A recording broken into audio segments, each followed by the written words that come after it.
ಸ್ನೇಹಿತರು ನಮಸ್ಕಾರ, ನಾನು ನಿಮ್ಮ ರಾಕೇಶ್ ಆರುಂಡಿ. ಇತ್ತೀಚೆಗೆ ಅನೇಕ ಸೆಲೆಬ್ರಿಟಿಗಳ ಲೈಫ್ ಕೂಡ ಅನೇಕರಿಗೆ ರೋಲ್ ಮಾಡೆಲ್ ಆಗಿರೋ ಬದಲು ಅನೇಕರಿಗೆ ಜೀವನ ಪಾಠವಾಗ್ತಾ ಇದೆ. ನಾವು ಈ ರೀತಿಯಾಗಿ ಬದುಕನ್ನು ಬದುಕಬಾರ್ದಪ್ಪ ಅನ್ನೋ ರೀತಿಯಾಗಿ ಆಗ್ತಾ ಇದೆ. ಯಾಕೆಂದರೆ ಸಾಮಾಜಿಕ ಜಾಲತಾಣಗಳಲ್ಲಿ ರಂಗಿನ ಲೋಕದಲ್ಲಿ ಮಿಂಚುವ ಅನೇಕ ಸ್ಟಾರ್ಗಳು, ಸೋಷಿಯಲ್ ಮೀಡಿಯಾ ಇನ್ಫ್ಲೂಯೆನ್ಸರ್ಸ್ಗಳು ಅಂತ ಹೇಳ್ತಕ್ಕಂತಹ ಸೆಲೆಬ್ರಿಟಿಗಳು ಎಲ್ಲರ ಪಾಡು ಇದೇ ರೀತಿಯಾಗಿ ಆಗ್ತಾ ಇದೆ. ಅವರ ಜೀವನ ನಮ್ಮ ಹಾಗೆ ಇಲ್ವಲ್ಲಪ್ಪ ಅಂತ ನಾವು ಅಂದುಕೊಳ್ತಾ ಇರ್ತೀವಿ. ಸಾಮಾನ್ಯ ಜೀವನ ನಡೆಸ್ತಕ್ಕಂಥವ್ರು, ಮಿಡ್ಲ್ ಫ್ಯಾಮಿಲಿ ಲೈಫನ್ನು ಲೀಡ್ ಮಾಡ್ತಕ್ಕಂಥವ್ರು. ಆದರೆ ಅವರ ಪರ್ಸ್ನಲ್ ಲೈಫ್ ನಾವು ಅಂದುಕೊಂಡ ಹಾಗೆ ಇರೋದೇ ಇಲ್ಲ. ಅವರ ಖುಷಿ ನಗು ನೋಡಿ ಬಹಳಷ್ಟು ಜನ ಪೊಸೆಸಿವ್ ಪಡ್ತಾ ಇರ್ತೀರಿ. ಆದರೆ ಅವರ ಹಿಂದಿನ ಜೀವನ ಯಾರಿಗೂ ಕೂಡ ಅರ್ಥವಾಗದಂಥ ನಿಗೂಢ ಯಾತನೆಗಳು ಕೂಡ ಅಡಗಿರುತ್ತೆ ಅನ್ನೋದರಲ್ಲಿ ಡೌಟೇ ಇಲ್ಲ. ಅದಕ್ಕೆ ಕಾರಣ ಇಂತಹ ದುರಂತಗಳು. ನೋಡಿ, ವೈಯಕ್ತಿಕ ಜೀವನದಲ್ಲಿ ಬಹಳಷ್ಟು ಎಡವಟ್ಟನ್ನು ಅನುಭವಿಸಿದ್ರು. ಜೊತೆಗೆ ಇತ್ತೀಚಿನ ವಿಚ್ಛೇದನ ಅವರ ಲೈಫಲ್ಲಿ ಬಹಳಷ್ಟು ಖಿನ್ನತೆಯನ್ನು ಕೂಡ ತಂದಿತ್ತು. ಹಾಗಾಗಿಯೇ ಕೇರಳದ ಸೋಷಿಯಲ್ ಮೀಡಿಯಾ ಇನ್ಫ್ಲುಯೆನ್ಸರ್ ಚಿನ್ನು ಪಾಪು ಅಲಿಯಾಸ್ ರೇಷ್ಮಾ ಅವರು ತಮ್ಮ ಪ್ರಾಣವನ್ನು ತಾವೇ ಕಳೆದುಕೊಳ್ಳುವ ಮುಖಾಂತರವಾಗಿ ದುಡುಕಿನ ನಿರ್ಧಾರಕ್ಕೆ ಮುಂದಾಗಿದ್ದಾರೆ. ಸ್ನೇಹಿತರೆ, ಘಟನೆಗೆ ಸಂಬಂಧಪಟ್ಟ ಹಾಗೆ ಏನಾಯಿತು ಅವ್ರ ಜೀವನದಲ್ಲಿ ಅನ್ನೋದನ್ನು ಕಂಪ್ಲೀಟಾಗಿ ಹೇಳ್ತಾ ಹೋಗ್ತೀನಿ. ಕೊನೆಯವರೆಗೂ ಮಿಸ್ ಮಾಡದೆ ನೋಡಿ. ರೇಷ್ಮಾ ಚಿನ್ನು ಪಾಪು ಅಂತಲೇ ಪ್ರಖ್ಯಾತಿ ಪಡೆದಿದ್ದಂಥ ಯುವತಿ ಈಕೆ. ವಯಸ್ಸು ಇನ್ನು ಕೇವಲ 24 ವರ್ಷ. ಸೋಷಿಯಲ್ ಮೀಡಿಯಾ ಇನ್ಫ್ಲುಯೆನ್ಸರ್ಸ್ ಕೂಡ ಆಗಿದ್ದರು. ಕಲರ್ಫುಲ್ ಜೀವನ ಶೈಲಿ ಕೂಡ ಇತ್ತು. ಬಹಳಷ್ಟು ಜನ ಫಾಲೋವರ್ಸ್ಗಳಿದ್ದರು. ಇವ್ರನ್ನ ನೋಡಿ ಅನೇಕರು ತುಂಬ ಖುಷಿಯಾಗಿದ್ದಾರಪ್ಪ ಅಂತೇಳಿ ಲೈಕ್ಸು, ಕಮೆಂಟ್ಸು, ಜೊತೆಗೆ ಇವ್ರನ್ನ ಫಾಲೋ ಕೂಡ ಮಾಡ್ತಾಯಿದ್ರು. ಆದರೆ 4 ಗೋಡೆ ಇರೋ ಕತ್ತಲೆ ಕೋಣೆಯಲ್ಲಿ ಇವತ್ತು ತಮ್ಮ ಪ್ರಾಣವನ್ನು ತಾವೇ ಕಳೆದುಕೊಂಡು ಬಿಟ್ಟಿದ್ದಾರೆ.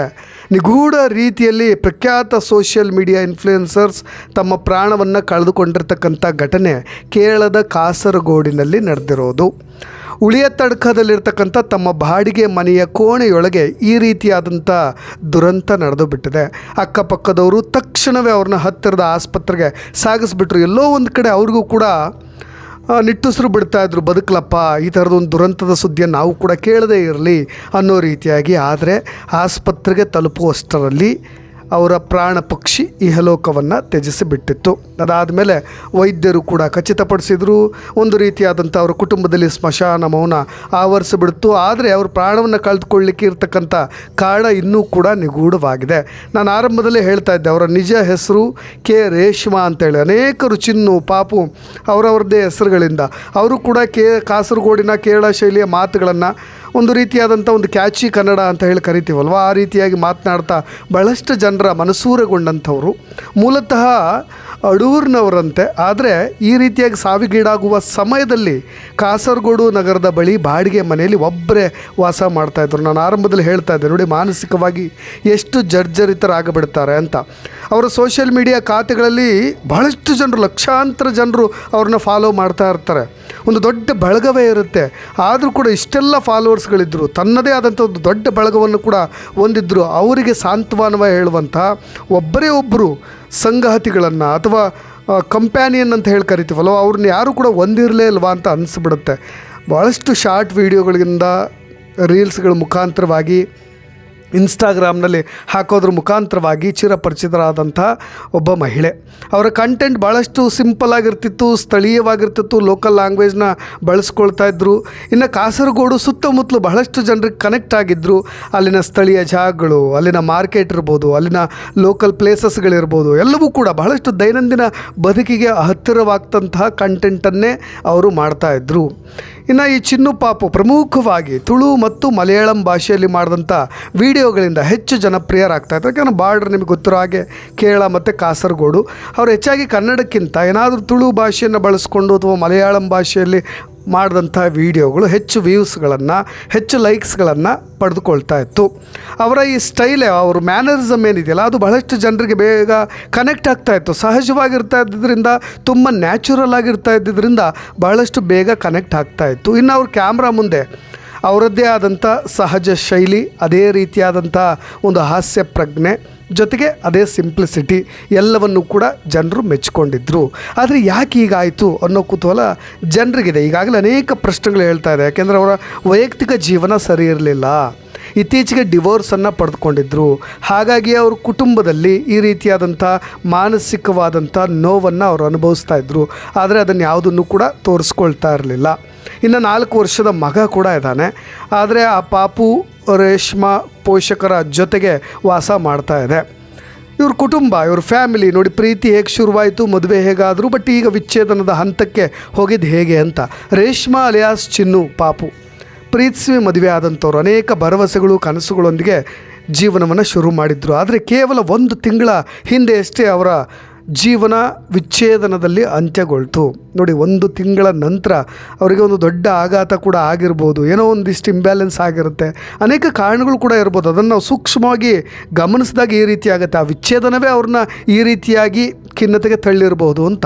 4 ವರ್ಷದ ಮಗ ಸದ್ಯ ಆತ ಕೂಡ ಅಡೂರಿನಲ್ಲಿರೋ ತನ್ನ ಅಜ್ಜ ಅಜ್ಜಿ ಅವ್ರ ಜೊತೆಗೆ ವಾಸವಾಗಿದ್ದಾನೆ. ರೇಷ್ಮಾ ಪೋಷಕರಾದಂಥ ಗಂಗಾಧರನ್ ಮತ್ತು ಶೈಲಜಾ ಅವ್ರ ಜೊತೆಗೆ ವಾಸ ಮಾಡ್ತಾ ಇದ್ದಾನೆ. ಆತನಿಗೂ ಕೂಡ ಅಜ್ಜ ಅಜ್ಜಿ ಅಂದರೆ ತುಂಬ ಇಷ್ಟ. ತಾಯಿ ಜೊತೆಗೆ ಜಾಸ್ತಿ ಕೂಡ ಇರ್ತಾ ಇರಲಿಲ್ವಂತೆ. ತಾಯಿ ಮಾತ್ರ ಈ ರೀತಿಯಾಗಿ ರೀಲ್ಸು ಜೊತೆಗೆ ಈ ಥರದ ಸೋಷಿಯಲ್ ಮೀಡಿಯಾ ಇನ್ಫ್ಲುಯೆನ್ಸರ್ಸ್ ಆಗಿ ಒಂದು ಸ್ವಲ್ಪ ಆ್ಯಕ್ಟಿವ್ ಆಗಿದ್ದಂಥವ್ರು. ನಿನ್ನೆ ಮಧ್ಯಾಹ್ನ ಚಿನ್ನು ಪಾಪು ಕಾಸರಗೋಡಿನ ತಮ್ಮ ಬಾಡಿಗೆ ಮನೆಯಲ್ಲಿ ಈ ಥರದ ಒಂದು ಕೆಟ್ಟ ನಿರ್ಧಾರಕ್ಕೆ ಮುಂದಾಗ್ಬಿಟ್ಟಿದ್ದಾರೆ. ಮಧ್ಯಾಹ್ನ 2 ಗಂಟೆ ಸುಮಾರಿಗೆ ಅವ್ರ ಪೋಷಕರಿಗೆ ಮಾಹಿತಿ ಹೋಗಿದ್ದು. ಡಾಕ್ಟ್ರು ಕೂಡ ಕನ್ಫರ್ಮ್ ಆಗಿಬಿಟ್ರು, ಇನ್ನು ಆ ಒಬ್ಬರನ್ನ ಚಿನ್ನು ಪಾಪುನ ಬದುಕಿಸ್ಕೊಳ್ಳಿಕ್ಕೆ ಸಾಧ್ಯವಿಲ್ಲ ರೇಷ್ಮಾ ಅವ್ರನ್ನ ಅಂತ. ಆದರೆ ಕಾಸರಗೋಡು ಪೊಲೀಸರು ಮಾತ್ರ ಕೇಸನ್ನು ದಾಖಲಿಸ್ಕೊಂಡು ತನಿಖೆ ಕೂಡ ಶುರು ಮಾಡಿದ್ದಾರೆ. ಯಾಕೆಂದರೆ ಅನೇಕ ಕಾರಣಗಳು ಕೂಡ ಇರ್ಬೋದು. ಕೇವಲ ಇದೇ ಕಾರಣ ಡಿವೋರ್ಸ್ ಅಂತ ನಾವು ಕೂಡ ನಿರ್ಧಾರಕ್ಕೆ ಬರೋದಕ್ಕಾಗೋದಿಲ್ಲ. ಅವರ ಮೊಬೈಲ್ ಇರ್ಬೋದು, ಅವ್ರು ಮಾಡಿದಂಥ ಲಾಸ್ಟ್ ಟೆಕ್ಸ್ಟ್ಗಳಿರ್ಬೋದು, ಅವರ ವೈಯಕ್ತಿಕ ಜೀವನದಿಂದ ಹೊರಗೆ ಬಂದು ಮತ್ತೆ ಯಾವುದಾದ್ರೂ ಹೊಸ ಕನಸನ್ನು ಅವರು ಶುರು ಮಾಡಿದ್ರಾ, ಹೊಸ ಭರವಸೆಯೊಂದಿಗೆ ಏನಾದರೂ ಪ್ರೀತಿ ಪ್ರೇಮದಲ್ಲಿ ಬಿದ್ದಿದ್ರಾ, ಈ ಥರದ ಅನೇಕ ಆ್ಯಂಗಲ್ನಲ್ಲೂ ಕೂಡ ನೋಡಬೇಕಾಗತ್ತೆ. ಅಥವಾ ಯಾರ್ದಾದ್ರೂ ಟಾರ್ಚರ್ ಕೂಡ ಅವರಿಗಿತ್ತ, ಇವೆಲ್ಲವೂ ಕೂಡ ದುರಂತಕ್ಕೆ ಕಾರಣ ಆಗಿರ್ಬೋದು ಅನ್ನೋ ನಿಟ್ಟಿನಲ್ಲೂ ಕೂಡ ಪೊಲೀಸ್ನವರು ಪರಿಶೀಲನೆ ಮಾಡ್ತಾ ಇದ್ದಾರೆ. ತನಿಖೆಯ ಬಳಿಕ ಇನ್ನೂ ಕೂಡ ಹೆಚ್ಚಿನ ವಿವರಗಳು ಸಿಗೋ ಚಾನ್ಸಸ್ ಕೂಡ ಇದೆ. ನೋಡಿ, ಅವರ ತಾಯಿ ಶೈಲಜಾ, ಸಹೋದರರಾದಂಥ ರತೀಶ್, ರಂಜಿತ್ ಎಲ್ಲರನ್ನೂ ಕೂಡ ಈಗ ಆಗಲಿರ್ತಕ್ಕಂಥದ್ದು ಭಾಳಷ್ಟು ಜನರಿಗೆ ಒಂದು ರೀತಿಯಾದಂಥ ಗೊಂದಲ, ಒಂದು ರೀತಿಯಾದಂಥ ಅಚ್ಚರಿ. ನೋಡಿ, ನಾವೆಲ್ಲರೂ ಕೂಡ ಪ್ರತಿನಿತ್ಯ ಮೊಬೈಲ್ಗಳಲ್ಲಿ ನೋಡ್ತಾ ಇದ್ವಿ. ಆದರೆ ಈ ರೀತಿಯಾಗಿ ಅವ್ರು ವಾಸ ಮಾಡ್ತಾ ಇದ್ದಂಥ ಕ್ವಾರ್ಟರ್ಸ್ನ ಬಾಗಿಲು ಕೊನೆಗೆ ತೆಗೆದೇ ಇರೋದನ್ನು ನೋಡಿ ನೆರೆಮನೆಯವರು, ಅವರ ಫ್ಯಾನ್ಸ್ಗಳು ಎಲ್ಲರೂ ಕೂಡ ಒಂದು ರೀತಿಯಾದಂಥ ಆಘಾತ. ಕನ್ನಡ, ಮಲಯಾಳಂ, ತುಳು, ಕೊಂಕಣಿ ಮೊದಲಾದ ಭಾಷೆಗಳಲ್ಲಿ ಅವ್ರ ವಿಡಿಯೋಗಳು ಬರ್ತಾಯಿತ್ತು. ನಾವು ಕೂಡ ಪ್ರತಿನಿತ್ಯ ನೋಡ್ತಾ ಇದ್ವಿ.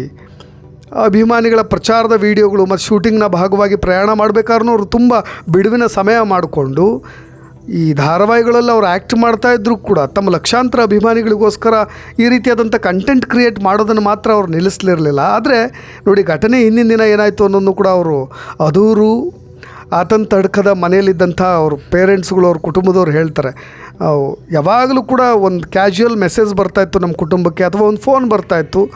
ಅವ್ರ ಸಹೋದರ ರಂಜಿತ್ ಅವರು ಹೇಳೋದು. ಆದರೆ ಕೊನೆಯ ದಿನ ಅಂದರೆ ಅವತ್ತಿನ ಹಿಂದಿನ ದಿನ ಯಾವುದೇ ರೀತಿಯಾದಂಥ ಮೆಸೇಜು, ಫೋನು ಏನೂ ಕೂಡ ಬರಲೇ ಇಲ್ಲ. ಆಗ ನಾವು ಸ್ವಲ್ಪ ಒಂದು ಆತಂಕಕ್ಕೂ ಕೂಡ ಈಡಾಗ್ಬಿಟ್ಟಿದ್ವಿ. ಆದರೆ ಈ ರೀತಿಯಾದಂಥ ನಿರ್ಧಾರಕ್ಕೆ ಅವರು ಮುಂದಾಗ್ತಾರೆ ಅಂತ ಗೊತ್ತಿರಲಿಲ್ಲ ಅಂತ ಅವ್ರ ತಂದೆ ಕೂಡ ರಿಯಾಕ್ಟ್ ಮಾಡಿದ್ದಾರೆ. ರೇಷ್ಮಾ ಅವ್ರ ತಂದೆ ಜೊತೆಗೆ ಜೀಪ್ ಚಾಲಕನಾಗಿರ್ತಕ್ಕಂಥ ಗಂಗಾಧರ ಮತ್ತು ಕಿರಿಯ ಸಹೋದರ ರಂಜಿತ್ತು ಅವರೆಲ್ಲರಿಗೂ ಕೂಡ ಈಗಲೂ ಗೊಂದಲ ಇದೆ. ಅದು ಇದು ವಿಚ್ಛೇದನ ಒಂದೇ ಕಾರಣ ಅಲ್ಲ, ಬೇಕಾದ್ರೆ ಬೇರೆ ಏನಾದರೂ ಕೂಡ ಕಾರಣ ಇರ್ಬೋದು ಅಂತ. ಯಾಕೆಂದರೆ 1 ತಿಂಗಳ ಹಿಂದೆ ಕೌಟುಂಬಿಕ ನ್ಯಾಯಾಲಯದ ಮೂಲಕ ಅಧಿಕೃತವಾಗಿ ಅವರು ಅಫಿಷಿಯಲಿ ಬೇರೆ ಆಗಿದ್ದಂಥವ್ರು. ನಿರ್ಧಾರ ತೆಗೆದುಕೊಂಡು ನನಗಿನ್ನು ಮುಂದೆ ಅವ್ರ ಜೊತೆ ಹೋಗೋಕ್ಕಾಗ್ತಾ ಇಲ್ಲ ಗಂಡನ ಜೊತೆಗೆ ಅಂತ ಹೇಳಿ ನಿರ್ಧಾರ ತೆಗೆದುಕೊಂಡಂಥವ್ರು ಏಕಾಏಕಿಯಾಗಿ ಈ ರೀತಿಯಾದ ನಿರ್ಧಾರವನ್ನು ತೆಗೆದುಕೊಳ್ಳಲಿಕ್ಕೆ ಬೇರೆ ಏನೋ ಕಾರಣ ಇರಬಹುದು. ಆ ನಿಟ್ಟಿನಲ್ಲಿ ತನಿಖೆ ಆಗಬೇಕು ಅಂತ ಅವ್ರ ಕುಟುಂಬದವರು ಒತ್ತಾಯ. ನೋಡೋಣ ಏನಾಗುತ್ತೆ ಅಂದ. ಇನ್ನಷ್ಟು ಅಪ್ಡೇಟ್ಸ್ಗಳೊಂದಿಗೆ ಮತ್ತೆ ಬರ್ತೀನಿ. ನಾನು ರಾಕೇಶ್ ಶಾರುಂಡಿ. ಈ ಒಂದು ಘಟನೆಗೆ ಸಂಬಂಧಪಟ್ಟ ಹಾಗೆ ನಿಮ್ಮ ಅಭಿಪ್ರಾಯ ಏನಾದರೂ ಇದ್ದರೆ ಅದನ್ನ ಕಮೆಂಟ್ ಬಾಕ್ಸ್ನಲ್ಲಿ ತಿಳಿಸ್ಬೋದು ಅಂತ ಹೇಳ್ತಾ ಧನ್ಯವಾದ.